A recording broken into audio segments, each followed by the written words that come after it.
എന്താണ് ഇൻസ്പെക്ഷൻ ബംഗ്ലാവ്? നമ്മളെ ശരിക്കും പേടിപ്പിക്കുവോ? പേടിപ്പിച്ചായിരുന്നു.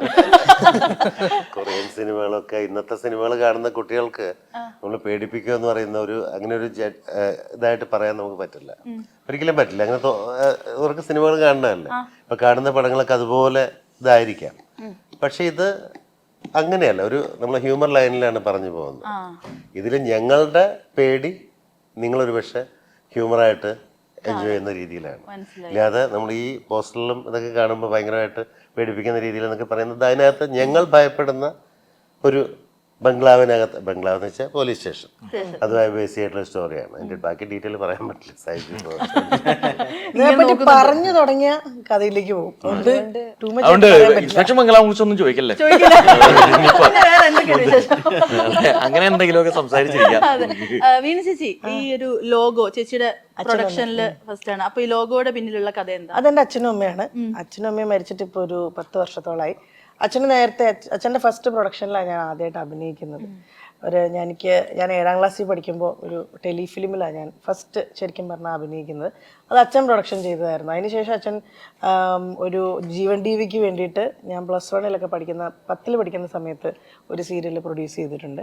അപ്പോൾ അച്ഛന് ഇതുമായിട്ട് ഇഷ്ടവും ബന്ധമൊക്കെ ഉണ്ട്. പിന്നെ അച്ഛൻ അതിനകത്ത് നിന്നിട്ടില്ല. പിന്നെ ഞാൻ ഇൻഡസ്ട്രിയിൽ +2 വന്നു, അങ്ങനെ പോകുന്നു. അങ്ങനെ പ്രൊഡക്ഷൻ എന്ന് പറഞ്ഞൊരു ആഗ്രഹം വന്നപ്പോൾ ഏറ്റവും എനിക്ക് അതിന് അനുയോജ്യമായിട്ടുള്ള ഒരു ലോഗോ എന്ന് പറയാൻ എൻ്റെ അച്ഛൻ്റെ അമ്മയുടെയും തന്നെയാണ്.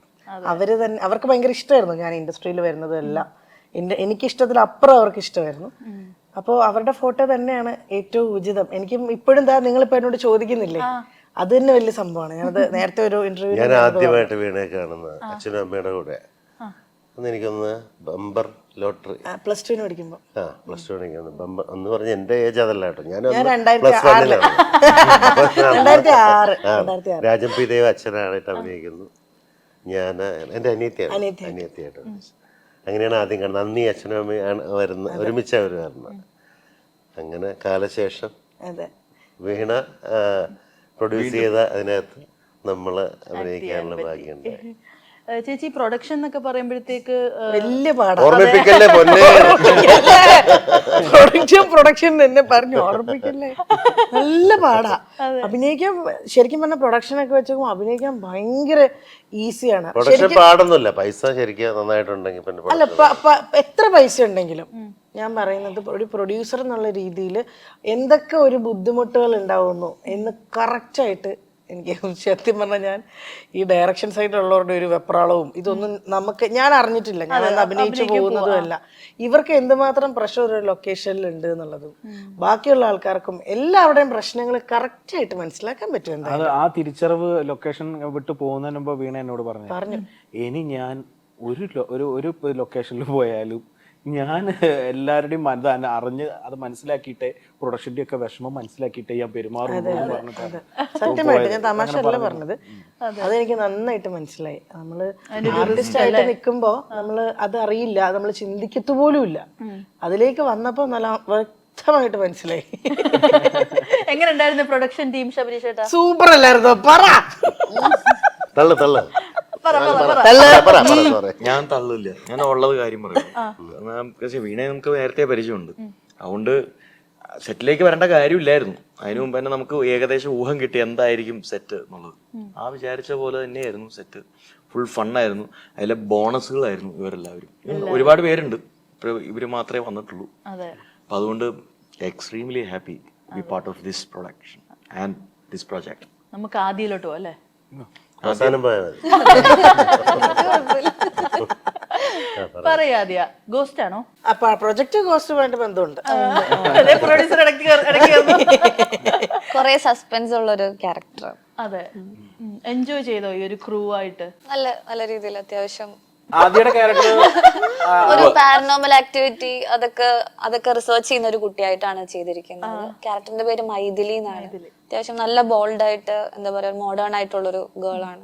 ഒരു പ്രശ്നത്തിലിരിക്കുന്ന ഒരു പോലീസ് സ്റ്റേഷനിലേക്ക് ഓൾറെഡി പ്രോബ്ലം ആയിട്ടിരിക്കുന്ന ഒരിടത്ത് പോയി ഞാൻ ഇവർക്ക് ഒന്നും കൂടെ ഒരു തലവേദന ആയിക്കൊണ്ടിരിക്കുന്നത്, ഒരു കോംപ്ലിക്കേഷൻ ഉണ്ടാക്കുന്ന ഒരു ക്യാരക്ടറാണ്. അപ്പം ഭയങ്കര രസകരമായിട്ട് വർക്കായിട്ടുള്ള ഒരു ക്യാരക്ടറാണ്. ശബരീഷ് പറഞ്ഞ മാതിരി ഈ ഇരിക്കുന്നവർ മാത്രമല്ല, ഇതിനകത്ത് വലിയൊരു കാസ്റ്റ് ഉണ്ട്. നമുക്ക് തോന്നുന്നു പറയുന്ന നമ്മുടെ മലയാളം സീരീസുകളിൽ, വലിയ ബിഗ് ബഡ്ജറ്റ് സീരീസുകളിൽ പോലും ഇത്രയും കാസ്റ്റിംഗ് ഉള്ള സീരീസ് വളരെ കുറവാണ്.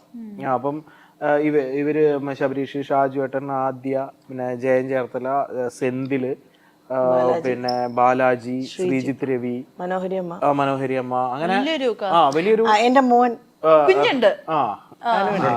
വീണയുടെ മോനുണ്ട്. അങ്ങനെ കുറെ ആർട്ടിസ്റ്റുകളുണ്ട്. ഇവരല്ലാതെ പിന്നെ ഡ്രാമയിൽ നിന്നും അല്ലാതെയൊക്കെയുള്ള ഇതിൽ വർഷങ്ങളായിട്ട് ചെയ്യാനൊക്കെ ആഗ്രഹിക്കുന്ന കുറച്ച് പേര് അല്ലാത്ത മുഖങ്ങളും ഉണ്ട്. അവരൊക്കെ ഭയങ്കര രസകരമായിട്ടുള്ള വേഷങ്ങൾ ചെയ്തിട്ടുണ്ട്. അപ്പം നമ്മളൊക്കെ പ്രതീക്ഷിക്കാത്ത ഔട്ട് ചില സീനിലൊക്കെ നമ്മൾ ഈ ആർട്ടിസ്റ്റിനെ ഇവരുടെ കൂടെ കോമ്പിനേഷൻ നിൽക്കേണ്ടത് ശബരീഷിന്റെ ഷാജുവേട്ടനെ കൂടെയാണ്. അപ്പൊ നമുക്ക് അവിടെ കാസ്റ്റ് ചെയ്തിരിക്കുന്ന ആൾക്കാർ അവിടെ വരുമ്പോ ഇവരുടെ ടൈമിങ്ങിനെ ബാധിക്കുമോ എന്നൊക്കെ പറയുന്ന ഒരു ടെൻഷൻ ഒക്കെ ഉണ്ടായിരുന്നു. പക്ഷെ അവരൊക്കെ ഭയങ്കര രസമായിട്ടാണ് ചെയ്തിരിക്കുന്നത്. എല്ലാവരും ആ ചേച്ചിമാര് ചേച്ചി മറ്റേ അതിലൊരു ചേച്ചിയുടെ കമന്റ് ഞാൻ കണ്ടു ടീച്ചറിൽ, അയ്യോ അത് ഞാനല്ലേ പരാതിയായിട്ട്. അതെ അതെ അതെ, അവര് റീൽസ് ഒക്കെ ചെയ്യുന്ന അവരായിരുന്നു. ഫുക്രുണ്ട് ഇതിനകത്ത്. ഫുക്രു ഭയങ്കര ഒരുപാടൊന്നും ഇല്ലെങ്കിലും പക്ഷെ ഉള്ള സീൻ ഭയങ്കര രസകരമാണ്. ഫുക്രുവിന്റെ എല്ലാവരും ഭയങ്കര രസകരമായിട്ട് വന്നിട്ടുള്ള ഒരു സീരീസ് ആണ്. ഇത് എത്ര എപ്പിസോഡായിട്ടാ? 7 എപ്പിസോഡാണ്. 7 എപ്പിസോഡ് മിനി സീരീസ് ആണ്. നമ്മളിപ്പം ചില സീരീസ് കാണാൻ 40-50 മിനിറ്റ് ഉണ്ടാവും. ഇത് അങ്ങനെ ഇല്ല, അരമണിക്കൂർ ഡ്യൂറേഷനിൽ വരുന്ന ഒന്നിച്ച് ഔട്ട് വരുന്നതാണ്. നോർമൽ വെബ് സീരീസ് പോലെ തന്നെ 7 എപ്പിസോഡായിട്ട് വരുന്ന ഒരു 5 എപ്പിസോഡല്ലേ അത്? അയ്യോ അങ്ങനെയൊക്കെ പറയും, പക്ഷെ 7 ഉണ്ട്.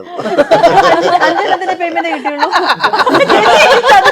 കൊച്ചിന് 5 പേയ്മെന്റ് കൊടുത്തുള്ളൂ. ഇതൊക്കെ ഇപ്പോഴല്ലേ അല്ല 5 ആദ്യമേ ഉള്ളൂ. അങ്ങനെ. അപ്പൊ കറക്റ്റ്. അപ്പൊ രക്ഷപ്പെടുത്തി 7 എപ്പിസോഡ്. അല്ല എനിക്ക് വേണേ ഇവളെ ഈ C5 എന്ന് പറഞ്ഞ പഞ്ചായിരിക്കും.